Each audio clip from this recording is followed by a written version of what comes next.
Mesdames, Messieurs, bonsoir, bienvenue dans votre journal. L'actualité de ce 20 avril, marquée par la mort de 4 personnes sur l'autoroute A10 à hauteur de la commune de Neuvillers-le-Lierre.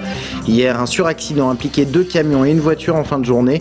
L'ensemble a pris feu. À l'intérieur du véhicule, une famille qui n'a pu s'extraire de l'habitacle. Les conclusions de l'enquête publique sur le plan local d'urbanisme de Tours, avis favorable du commissaire enquêteur, mais ce dernier formule 25 recommandations, visaient notamment la construction d'une petite tour à côté de la gare et une réserve, le risque nucléaire qui n'est pas pris en compte. Et justement ce soir, une question, quelles sont les craintes pour la population de l'agglomération Tourangelle qui compte 2 centrales dans un rayon de 100 km. Enfin du sport pour terminer ce journal avec une victoire du TVB hier soir, victoire qui n'était pas acquise. Les volleyeurs tourangeaux l'ont remporté 3-7 à 2. Nous vous en parlions hier soir, un accident sur l'autoroute A10 a largement perturbé le trafic hier en fin de journée dans le sens province-Paris. Il s'agit en fait d'un suraccident qui impliquait notamment 2 camions et une voiture. L'issue est dramatique, 4 personnes sont décédées dont 2 enfants. Ils se sont retrouvés piégés dans l'habitacle de leur véhicule alors qu'un incendie s'était déclaré. Sabrina Meloult, Romain Delville. Hier, en fin de journée, l'autoroute A10 n'était toujours pas dégagée. Lorsqu'à 15h30, un premier accident corporel se produit dans le sens Tours-Paris, impliquant 2 véhicules, les secours sur place sont loin d'imaginer un suraccident. Durant les constatations qui ont duré environ 45 minutes à 1 heure, un bouchon s'est formé, une queue de bouchon, et nous avons eu à 16h30 un suraccident impliquant 2 poids lourds et un véhicule léger. Suite au choc, les 3 véhicules, donc les 2 poids lourds et le véhicule léger, se sont enflammés. Il aura fallu pas moins de 41 personnes engagées depuis le milieu de l'après-midi et environ une quinzaine de véhicules spécialisés ainsi que des véhicules de commandement. Une intervention lourde pour un accident où tout est allé très vite. Suite au choc, dans la minute qui a suivi, les 3 véhicules se sont embrasés et voilà quoi. Des témoins se sont portés, les chauffeurs routiers ont réussi à s'extraire de leur cabine. Des témoins se sont portés à hauteur du véhicule léger, mais n'ont rien pu faire pour ouvrir les portières, n'ont rien pu faire pour dégager les personnes du véhicule léger, quoi. Le véhicule léger projeté sous le choc sur un autre poids lourd transportait 2 adultes et 2 enfants, dont un nourrisson, tous décédés hier. Le conducteur du poids lourd, lui légèrement blessé, a été conduit à l'hôpital et devrait être entendu sous peu par les enquêteurs de la gendarmerie. Le trafic sur l'A10 a repris peu à peu aux alentours de 5 h du matin. Et on a appris dans la journée que le conducteur du camion a été placé en garde à vue ce matin. Il sera présenté demain au juge d'instruction pour homicide involontaire et contravention au code de la route pour son défaut de maîtrise du véhicule. Quant au corps des victimes, ils vont être autopsiés. Les suites de l'accident de la route mortelle en Loir-et-Cher lundi. Un homme s'était rendu aux gendarmes rapidement, indiquant qu'il était le conducteur du véhicule responsable de l'accident, conducteur qui avait pris la fuite. Il est revenu sur ses aveux et le vrai conducteur s'est présenté hier à la gendarmerie de Mer. Il a été placé en garde à vue. Au total, 3 hommes ont été entendus par les enquêteurs. Nous revenons ce soir sur les dégâts de l'école Jacques Prévert à Chinon. Cette école maternelle dégradée hier matin par un incendie criminel. Un mineur de 15 ans a passé la nuit en garde à vue. Il a été présenté au parquet aujourd'hui. Arounsak Mizefon. Le mineur de 15 ans a reconnu les faits. Il est bien l'auteur de l'incendie de l'école Jacques Prévert. À l'issue de sa garde à vue, il a été présenté aujourd'hui et entendu par le juge des enfants. Il a été transféré en fin d'après-midi dans un établissement spécialisé en attendant la décision du juge. Ce garçon à problème est connu des services de police, a aussi volé et brûlé 2 scooters. Ces incendies impliquent de sérieux troubles pour la rentrée du 2 mai. Cependant, le personnel enseignant et les services municipaux se mobilisent pour que les enfants de maternelle puissent suivre les cours dans de bonnes conditions. On a trouvé une solution pour garder les enfants sur le même site de l'école Jacques Prévert. Donc on va transférer des classes élémentaires pour pouvoir les réinstaller à leur place. Et comme ça, ils auront un bâtiment dédié que pour eux, pour la maternelle, comme ça pour ne pas trop les perturber. Et comme ça, la rentrée du 2 mai se fera dans les bonnes conditions, avec des nouveaux matériels, avec des nouveaux jouets, parce que tout a été perdu pendant l'incendie. Du matériel venant des autres écoles leur seront prêtés. Des experts sont attendus sur le site, impossible de savoir si le bâtiment sera fonctionnel pour le mois de septembre. Il n'y a pas que les dégâts matériels qui sont à prendre en compte. Les enfants risquent d'être perturbés dès la rentrée des classes. Il y a 2 psychologues qui vont venir le jour de la rentrée pour pouvoir discuter avec les enfants et puis parler avec eux de l'incendie.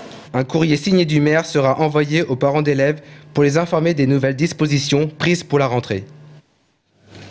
Avis favorable du commissaire enquêteur sur le plan local d'urbanisme de la ville de Tours. Une enquête publique a permis de recueillir les opinions. Le résultat, un document de 120 pages qui concerne les aménagements pour les 15 ans à venir.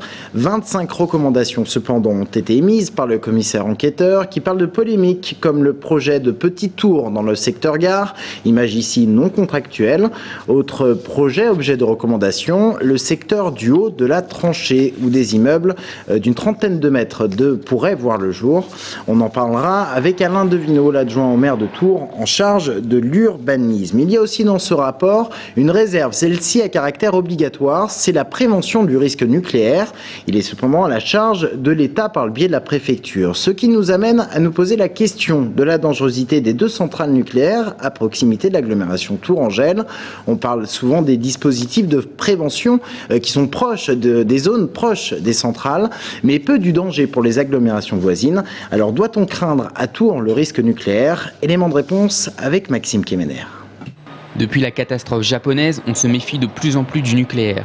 À Tours, ce sont les centrales de Chinon et de Saint-Laurent-des-Eaux qui inquiètent, à tel point que le plan local d'urbanisme de la ville va devoir être retouché pour prendre en compte le risque d'accident dans ces 2 centrales. Une mesure de précaution supplémentaire que n'impose pas l'autorité de sûreté nucléaire. Autant sur la zone de 2 km, on peut avoir des accidents acinésiques rapides. Ensuite, si on s'éloigne vraiment, on est sur des scénarios où la cinétique est très lente et où les pouvoirs publics ont largement le temps de mettre en place des mesures de protection de la population, soit de mise à l'abri, soit d'évacuation en cas vraiment de situation. Mais si on est sur un accident grave avec des rejets importants et qu'on arrive sur des doses potentielles importantes, on est sur des évacuations de la population et dans ce cas-là, une conception particulière de système de ventilation n'a pas d'intérêt particulier. Mais ce n'est pas pour autant que la ville serait épargnée en cas de problème. Le risque d'explosion est quasi nul, mais si une fuite avait lieu dans une de ces centrales, les retombées pourraient toucher des zones très éloignées de ces périmètres de sécurité. Une expérience a été menée en ce sens près de Toulouse.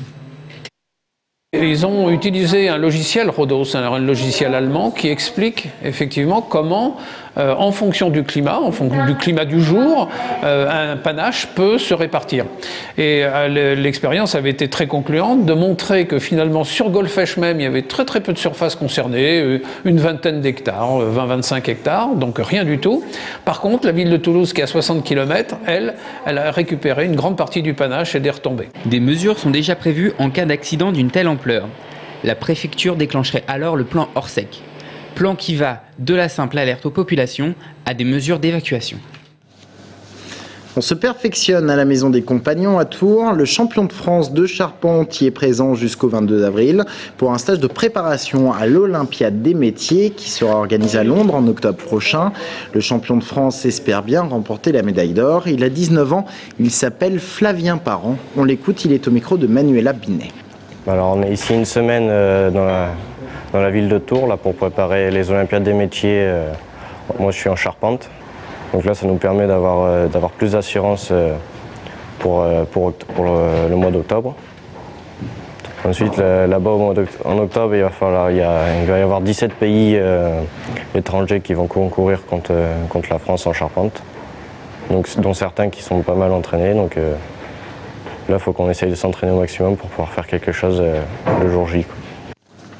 Le club de rugby de Tours, l'UST, aura un nouvel entraîneur l'an prochain.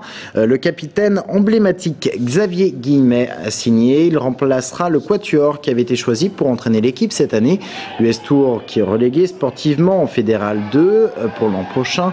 Mais la situation financière du club pourrait l'emmener directement à la Fédéral 3. Affaire à suivre. Victoire difficile pour le Tours Volleyball qui affrontait hier soir la salle Grenoble-Montpellier dans le cadre des quarts de finale aller des playoffs de Liga. Résultat, un score serré, 3-7-2. Compte rendu de la rencontre, Romain Delville. C'est un match de titan qu'a livré le TVB hier soir. Au début du 5e set, la partie paraissait pourtant mal engagée. 2 jours après leur finale de Coupe de France, 3 jours après la demi-finale, les volleyeurs tourangeaux se retrouvaient menés 8-4 par des Montpelliérains ragaillardis, comme ils avaient remporté le 2e et le 4e set 30-32 et 21-25. Montpellier avait intérêt à faire durer la rencontre, c'est ce qu'ils ont fait pendant le 2e et 3e set notamment, en nous défendant beaucoup. Et puis le match avançait, puis évidemment on était dans la difficulté. On a pêché au niveau de la réception de service par rapport à notre fatigue. La rentrée de Nitz nous a un petit peu plus stabilisé. Rafa a couru moins, mais par contre au niveau offensif, on avait moins de possibilités pour faire les points. C'est extraordinaire d'avoir gagné malgré tout aujourd'hui. Je ne sais pas combien de sets ça va faire en 10 jours. Mais cette équipe, chapeau. Les joueurs du TVB sont alors allés puiser dans leurs réserves. À l'énergie, au panache et avec l'appui d'un public des grands soirs, les volleyeurs tourangeaux ont grappillé grâce au mur Petr Konečný et Hervé Ngapet l'insoumis, toujours aussi explosif. De 4-8 à 6-10, le TVB va passer devant à 13-12 pour ne plus laisser filer le gain du match. On était très fatigués, physiquement éprouvés, on savait que ça allait être très dur. Et de gagner comme ça à l'arrache, ça nous fait super plaisir et ça nous soulage. Du côté de Montpellier, c'est la frustration qui règne au vu de la physionomie de la rencontre et surtout du tie-break.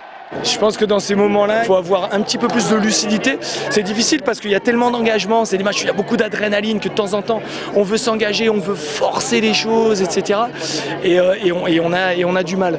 Donc c'est 2-3 ballons où on fait les fautes, une pipe, la dernière balle ou une récepte un petit peu moins assurée, etc. C'est des petites choses, mais sur le haut niveau, ça fait la différence.